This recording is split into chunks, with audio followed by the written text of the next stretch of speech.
नमस्कार। खेती किसानी और ग्रामीण भारत की ताजा तरीन खबरें लेकर मैं अनिका आर्यन हाजिर हूं। सबसे पहले खास खबरों पर डाल लेते हैं एक नजर। राजस्थान, यूपी, एमपी, गुजरात के बाद अब महाराष्ट्र पहुंचा टिड्डियों का प्रकोप। 1974 के बाद विदर्भ में पहली बार पहुंची टिड्डियां। मॉनसून से पहले नियंत्रण ना हुआ तो भारी तबाही का अंदेशा। महाराष्ट्र में नासिक की लासलगांव मंडी में 5 से 6 रुपए किलो तक गिरा प्याज का दाम। व्यापारी घटती मांग को बता रहे हैं कीमत कम होने की वजह। लागत ना निकलने से परेशान किसानों ने उठाई नेफेड से खरीद की मांग। ग्रामीण भारत में तेजी से बढ़ रही है बेरोजगारी दर। CMIE के मुताबिक इस समय हर 4 में से 1 शख्स है बेरोजगार। शहरों से पलायन से बेरोजगारी में इजाफा होने का अनुमान। छत्तीसगढ़ में लाख की खेती को मिलेगा कृषि का दर्जा। किसान दूसरी फसलों की तरह ही ले पाएंगे आसान कर्ज। किसानों को आमदनी का बढ़िया विकल्प मिलने की उम्मीद। और अब खबरें विस्तार से।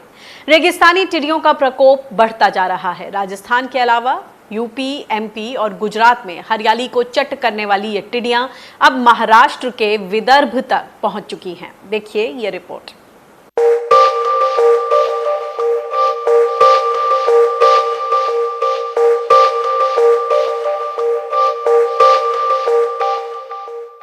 हरियाली की दुश्मन यानी टिड्डियां अब तक राजस्थान, मध्य प्रदेश, उत्तर प्रदेश और गुजरात, यहां तक कि महाराष्ट्र में भी अपने पैर पसार चुकी हैं। विदर्भ इलाके में 1974 के बाद पहली बार रेगिस्तानी टिड्डियां पहुंची हैं। खरीफ की फसलों की बुआई होने में वक्त है, लेकिन साग सब्जियां और बाग इन टिड्डियों के निशाने पर हैं। झील के अगल बगल में इनका स्पॉटिंग ज़्यादा हो गई, क्योंकि झील के अगल बगल में भी हरियाली को ज़्यादा मिलने की संभावना है और झील के अगल बगल में ही हरियाली ज़्यादा मिलती है। तो फिर हमारा फोकस है जितने भी झील है उसको सतर्क रखने के लिए और उसके बगल में जो हरियाली है उस खेतों को बचाने के लिए ये सारी प्रयास हम लोगों का चल रहा है। बहुत ज़्यादा फसल नहीं है अभी फील्ड में, तो ज़्यादा नुकसान नहीं हुआ है, लेकिन कुछ इलाकों में जहाँ संतरे के पौधे हैं वहाँ पत्तों के खाने की या कुछ जगह वेजिटेबल के खाने की बातें सामने आई हैं, लेकिन बहुत ज़्यादा नुकसान नहीं है। खाली पड़े खेतों की वजह से ये टिड्डियां भले ही अभी कम नुकसान पहुंचा रही हों, लेकिन संयुक्त राष्ट्र खाद्य और कृषि संगठन ने जून-जुलाई में बड़े टिड्डी दल के हमले की चेतावनी दी है।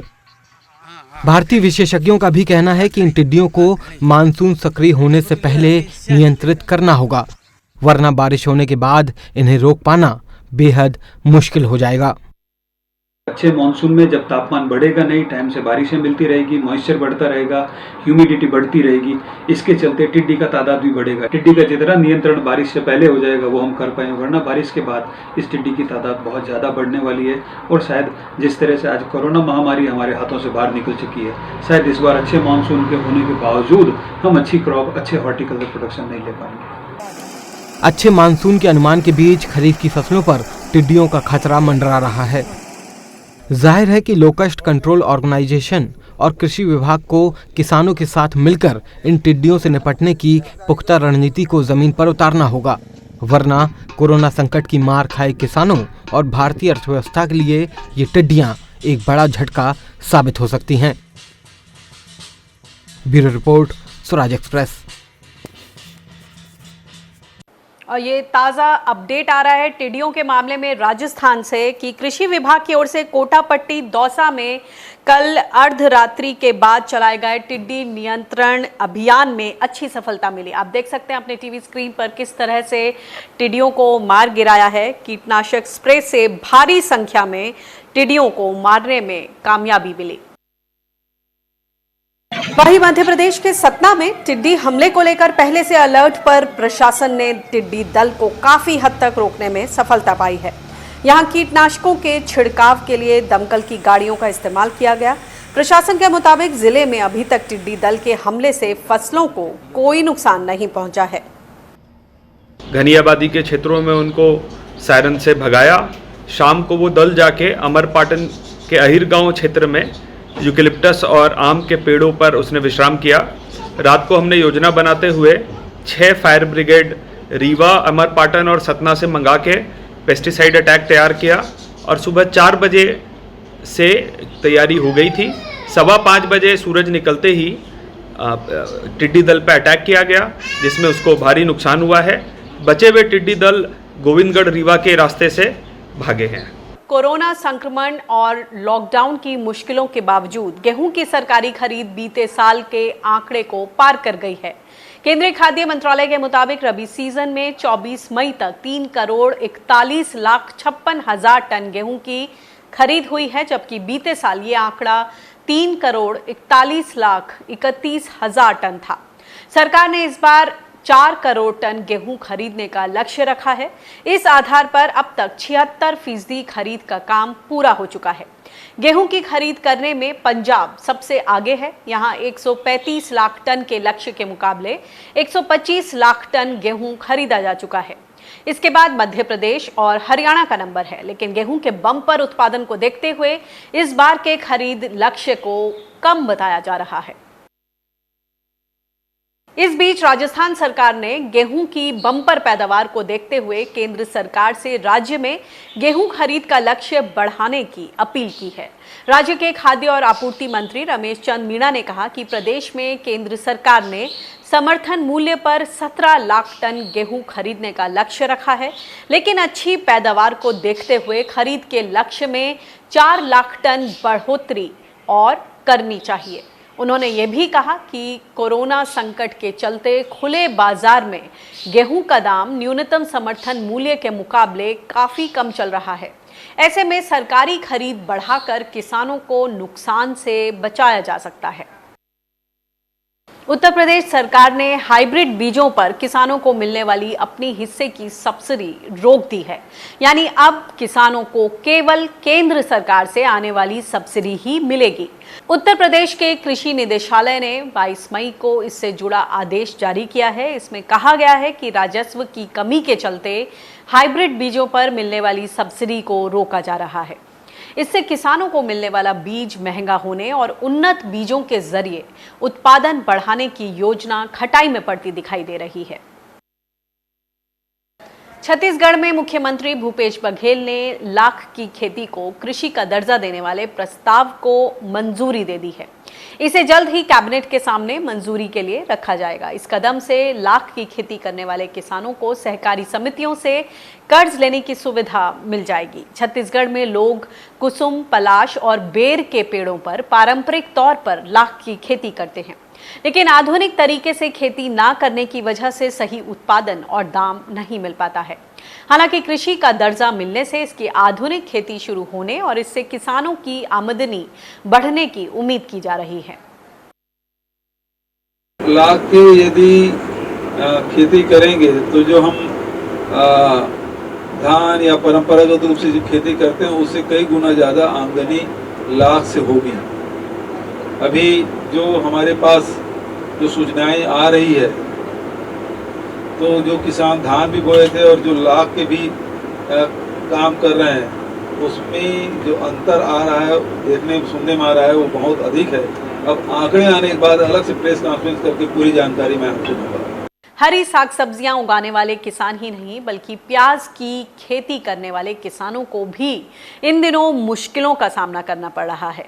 अभी जो भाव मिल रहे हैं उससे किसानों की कमाई की जगह उनकी जेब से ही पैसा जा रहा है। देखिए महाराष्ट्र के नासिक से ये रिपोर्ट। सर्दियों में ग्राहकों की जेब हल्की करने वाला प्याज अब किसानों की जेब पर भारी पड़ रहा है। महाराष्ट्र के नासिक में एशिया की सबसे बड़ी प्याज मंडी लासल गांव में इस समय प्याज 500 से 650 रुपए क्विंटल के बीच बिक रहा है। किसानों की माने तो 1 क्विंटल प्याज उगाने पर 1000 से 1200 रुपए का खर्च आता है, यानी लागत 10 से 12 रुपए प्रति किलो और बिक्री रेट 5 से 6.5 रुपए प्रति किलो।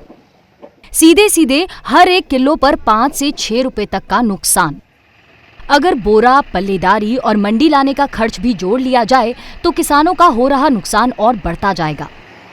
खर्चा भी जो है तो जो कम से कम 1300 से 1500 रुपये क्विंटल के सबसे ज़्यादा आता है।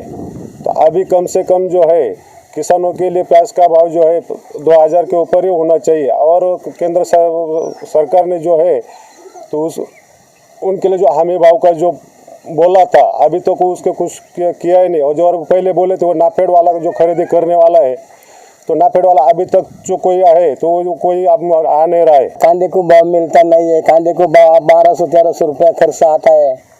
हाँ, इसलिए हम क्या करेगा, अभी हमारा भी बच्चे सब लोग के हमारे ऊपर 2-2.5 लाख रुपया कर्जा है, कैसा फेडने का। महाराष्ट्र के किसान देश में कुल प्याज का 35 से 38% हिस्सा पैदा करते हैं, लेकिन सही दाम ना मिलने की वजह से इन्हें घर परिवार चलाने और कर्ज लौटाने की चुनौती से जूझना पड़ रहा है। हालांकि 1999 से आवश्यक वस्तुओं की सूची में शामिल प्याज के दामों में मौजूदा गिरावट के पीछे मांग में कमी को वजह बताया जा रहा है। हमने वाला गिराक ही नहीं है खाने के लिए वहाँ पे, उसके लिए हम कुछ नहीं कर पा रहे, कुछ कर ही नहीं पाएंगे क्योंकि कस्टमर नहीं है। लॉकडाउन की वजह से जो पब्लिक अंदर बैठी है, बाहर निकल नहीं रही है, उसके लिए खाने वाला नहीं रहेगा तो हम कितना भी भेजेंगे थोड़ी ना उधर माल बिकने वाला है। लॉकडाउन के लिए घोषित राहत पैकेज में सरकार ने ऑपरेशन ग्रीन को सभी सब्जियों के लिए बढ़ा दिया है, लेकिन सवाल ये है कि जब इसमें पहले से शामिल प्याज के लिए किसानों को सही दाम नहीं मिल पा रहे हैं तो किसानों को दूसरी सब्जियों के दाम कैसे मिल पाएंगे, और तब तक इन प्याज किसानों का क्या होगा। महाराष्ट्र के नासिक से भरत घनदाट के साथ ब्यूरो रिपोर्ट, स्वराज एक्सप्रेस।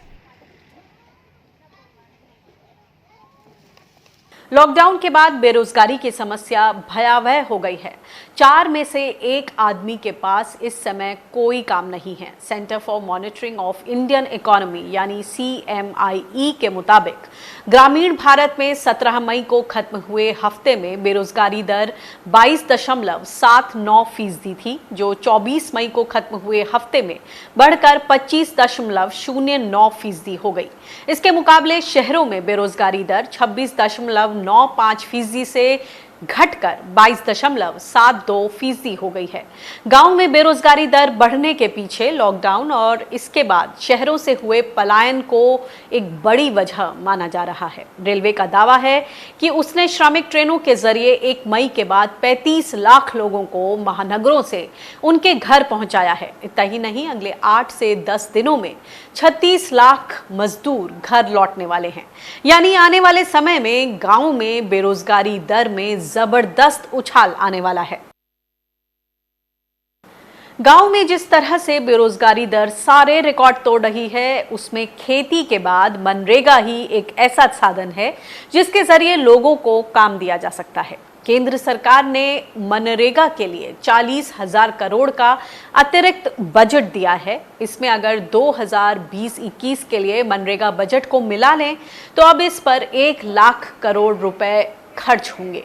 लेकिन अभी जो बेरोजगारी का हाल है, उसे देखते हुए इतने पैसों में लोगों को कितने दिन का रोजगार मिल पाएगा, ये एक बड़ा सवाल है। आंकड़ों की माने तो अभी मनरेगा के तहत जारी जॉब कार्ड की संख्या 14 करोड़ है। अगर सभी को 100 दिनों का रोजगार दिया जाए तो इसके लिए कुल 2.8 लाख करोड़ रुपए की जरूरत होगी। ज़्यादातर जो सरकारी काम होते हैं उनमें नरेगा के अंतर्गत निर्देश दिए गए हैं कि वो कार्य जो भी हैं वो मजदूरों के द्वारा ही करवाए जाने हैं।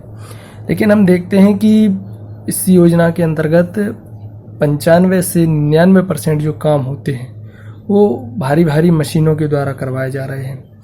उसमें मजदूरों का सिर्फ नाम होता है, बाकायदा उनके जॉब कार्ड भी बनाए जाते हैं, बाकायदा उनके बैंक में भुगतान भी किया जाता है, लेकिन वो सिर्फ दिखावा है, छलावा है। मजदूरों को काम नहीं देंगे तो वो बजट क्या काम का, उस बजट का क्या मतलब रहेगा।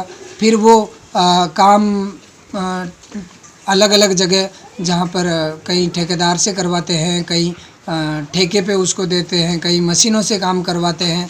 ये सरकारी अधिकारी, कर्मचारी, JEN, IEN, ग्राम विकास अधिकारी, ग्राम पंचायत सरपंच ये मॉनिटरिंग नहीं करते हैं। चाहते हैं कि नरेगा नहीं चलना चाहिए, ये चाहते हैं कि नरेगा में मजदूर को पूरी मजदूरी नहीं मिले। इनकी जो मॉनिटरिंग सिस्टम है उसको भी ठीक करने की ज़रूरत है, और ताकि मजदूर को पूरा पैसा और पूरी न्यूनतम मजदूरी उसको मिल सके। और मनरेगा की ग्राउंड पर जुड़ी तमाम दिक्कतों पर और ज्यादा बातचीत करते हैं। हमारे साथ सोशियो इकोनॉमिस्ट, सामाजिक अर्थशास्त्री रितिका खेड़ा जी जुड़ गई हैं। रितिका जी, स्वागत है आपका किसान बुलेटिन में। सबसे पहले ये बताएं कि मनरेगा के जो वर्कर्स हैं, आपने उनको सुना, कितनी दिक्कतें हैं। सरकार ने हाल ही में 40,000 करोड़ रुपए एक्स्ट्रा एलोकेट किए हैं मनरेगा की स्कीम को।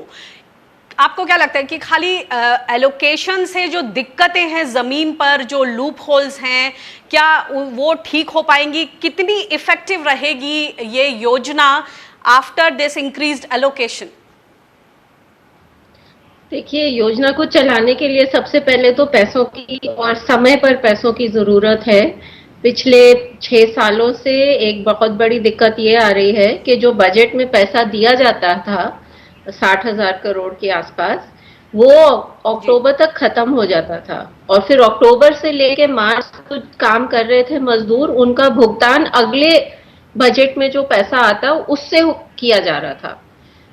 तो मेरे ख्याल से इस साल पहले से जो बजट बढ़ाया है उससे ज़रूर मदद होगी और ये अच्छी बात है कि उसको अभी लगभग पूरा 1 लाख करोड़ नहीं है, क्योंकि 11,000 करोड़ पिछले साल के जो मजदूरी भुगतान बकाया था उसमें निकल जाएगा।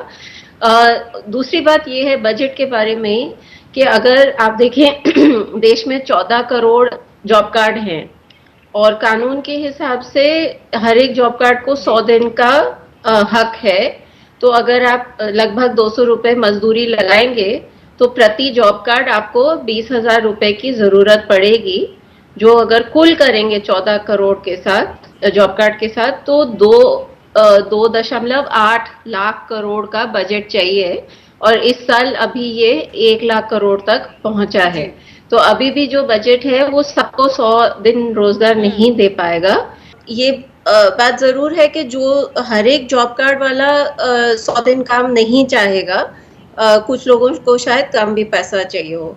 दूसरी बात ये आई कि जो पैसा अभी मुहैया करवाया है उसका भी काम किस तरह से अच्छा सा उपयोग हो, उसके लिए भी बहुत और कदम उठाने की ज़रूरत है। मेरे ख्याल से सब ये एक्चुअली अगर कोरोना वाला क्राइसिस नहीं होता तब भी ये सुधार लाने की ज़रूरत है। आज ये बहुत बड़ी मांग इसलिए है क्योंकि अगर ये सुधार नहीं लाए गए तो ये डर है कि लोगों को भूखे सोना पड़ेगा और उससे भी ज़्यादा तकलीफ हो सकती है। तो सबसे पहली बात ये है कि नरेगा में जी आपका ये सुझाव सामने आया कि हर गांव में नरेगा के लिए काम खोल दिए जाएं और फौरी तौर पर उनके हाथ में उनको कैश दिया जाए। तो इसको आप टेम्पररी मेजर मानती हैं या लंबे समय के लिए? क्योंकि पहले भी ये दिक्कतें थी और मुनाफाखोरी और भ्रष्टाचार की वजह से ये बात कही गई कि डीबीटी का मैकेनिज्म लाया जाए। वो अलग बात है कि उसमें भी कई महीनों तक लोगों को पैसे नहीं मिल पाए। तो इसमें आप किस तरह का तालमेल सुझाएंगी? जी, तो देखिए, सबसे पहली बात तो ये है कि आज की तारीख में नरेगा में औपचारिक रूप से काम मांगना अनिवार्य हो गया है। अगर कोई मजदूर काम नहीं मांगता तो उसको काम मिलना बहुत मुश्किल है। इसलिए पहला सुझाव ये है कि आप लोगों के काम की मांग की राह ना देखें और अपने आप प्रोएक्टिवली गांव में काम खोले जाएं सरपंच द्वारा। और उस समय जब काम खोला जाता है, जो भी काम स्थल पर आता है, कार्यस्थल पर आता है, उसे काम दिया जाए, उसका नाम मस्टर रोल में शामिल किया जाए। ये ज़रूरी इसलिए है क्योंकि आज भी बहुत मजदूर ये नहीं जानते कि उनको काम की मांग करना ज़रूरी है। उसकी जागरूकता बहुत कम है और उसकी जो पेचीदगियां हैं, पेपर वर्क है, उसमें भी वो लोग थक जाते हैं। तो मजदूरों को इस तरह से थकाया ना जाए। दूसरी बात आपने जो कही वो डीबीटी और कैश दोनों में से मजदूरों को पैसा कैसे दिया जाए। मेरे ख्याल से आज केंद्र सरकार को, राज्य सरकारों को ये ऑप्शन दे देना चाहिए कि अगर आपको ऐसे लग रहा है कि हमारे राज्य में या हमारे किसी जिलों में बैंक बहुत दूर है लोगों से, गांव से, और बैंक की ब्रांच बहुत कम है, तो ऐसी स्थिति में उनको पंचायत के द्वारा, सरपंच या पंचायत सेक्रेटरी के द्वारा हाथ में भुगतान कर दिया जाए। अब लोग ये बात सुन के बहुत घबरा जाते हैं और तुरंत उनको ऐसे लगता है कि ये तो भ्रष्टाचार का रास्ता खोल रहा है। लेकिन इसमें 2-3 चीजें सोचने लायक है। सबसे पहले ये कि जब पहले हाथ में भुगतान होता था तो तब राजस्थान, तमिलनाडु, केरला जैसे राज्य थे जहां पर इतना भ्रष्टाचार नहीं था, और वो इस वजह से था क्योंकि मस्टर रोल कार्यस्थल पर रहता था, लोगों की मजदूरों की निगरानी में भरा जाता था, और जब भुगतान हो रहा था तब भी सबके सामने सार्वजनिक स्थल पर भुगतान होने की वजह से चोरी करना थोड़ा मुश्किल था। दूसरी बात जो आपने कही ऑलरेडी कि डीबीटी में के थ्रू भी आजकल चोरी हो रही है, भ्रष्टाचार हो रहा है। जो नरेगा के कार्यस्थल चलाते हैं वो इसमें ये बात मैं ऐड करना चाहती हूँ कि लोगों की, किसानों की शिकायतें हैं कि ऑन साइट मशीनों से काम हो रहा है, मजदूरों से काम नहीं लिया जा रहा और कागजों में कुछ और दिखाया जा रहा है। बल्कि इस स्थिति में ये बहुत ही भयावह स्थिति, भयावह पिक्चर है ये, अगर ऐसा हो रहा है तो।